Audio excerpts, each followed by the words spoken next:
ซีนเนาะนะครับการสร้างงานทำบัตรต่างๆมาจริงๆที่ได้ออกมา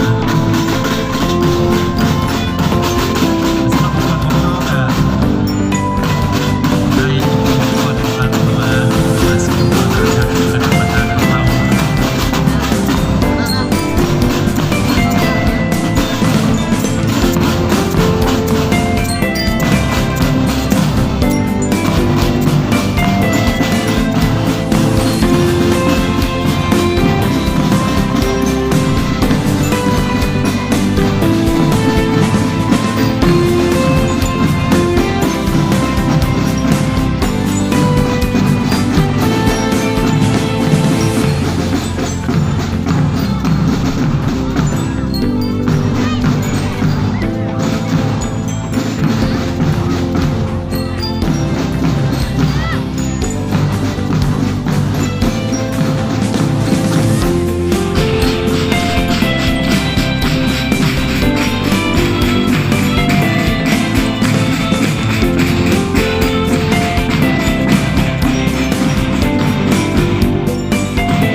สำหรับการทำงานของเรากับเป็นที่เรียบร้อยเนาะ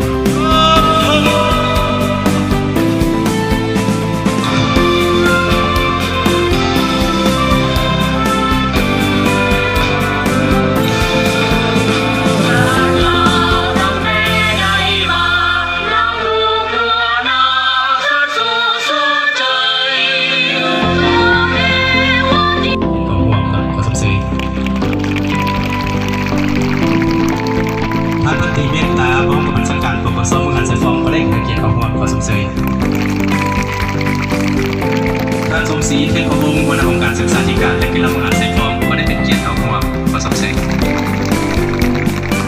ท่านบุญยังรัตนพันธ์หัวหน้าองค์การทบทเมืองหันไซฟองก็ได้เป็นเกียรติของหัวขอสมเสย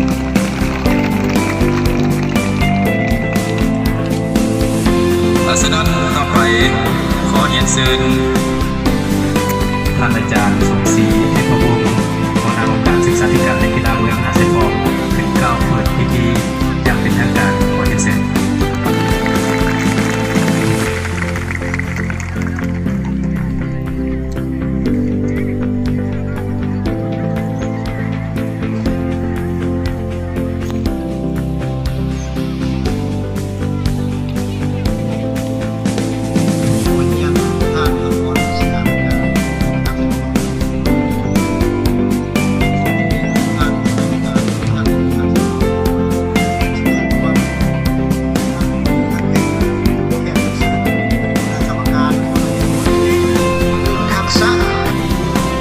ประสงค์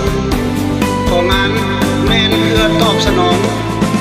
1เพื่อเป็นการเข้านำรับต้อนวันสำคัญของชาติ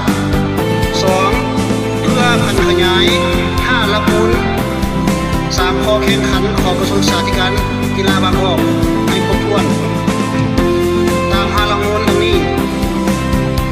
คุณสมบัติศึกษาปัญญาศึกษาแห่งงานศึกษาพละศึกษาและศิลปศึกษา 3. เพื่อเป็นการพัฒนาวิทยางานกีฬากายกรรมให้มีความก้าวหน้าตามยุคสมัยมีหัวคิดประดิษฐ์สร้างเป็นการสร้างเรียนสร้างบรรยากาศแห่งความเบิกบานมนต์ซื่นเพื่อให้น้องนักเรียนทางกายสิทธิ์และ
เขาใกล้ๆกันนะลูกเด้อยิ้มได้ไหมยิ้มกล้องได้ไหมกล้องได้ไหมใครถ่าย ฟังพี่เด้อนี่ฟังนี่ได้แล้วจะมีเสียง มันสิออกข่าวไม่ได้ลูก ก็เดิน ยิ้มแน่ยิ้มแน่ลูกหน้าเขานั่งนี่นั่งสองนี่กระเทือนสีแดงกระเทือนสิบปโนความสีนายพล่านายทหารเรือเรียนมาอยู่นี่เอาแค่คันนี้ชนะเลิศอันมันก็จะเกิดต้นเนาะขอตบมือให้กับผู้ชนะ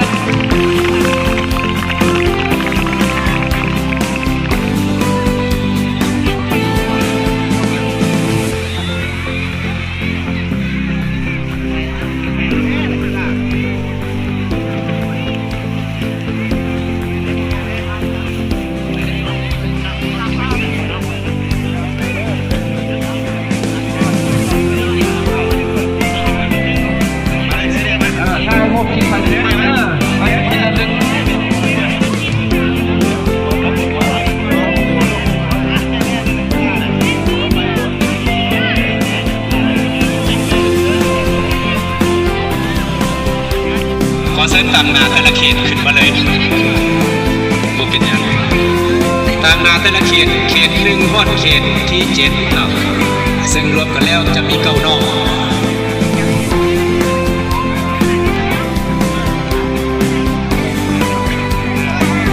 ขอเส้นเลยเขต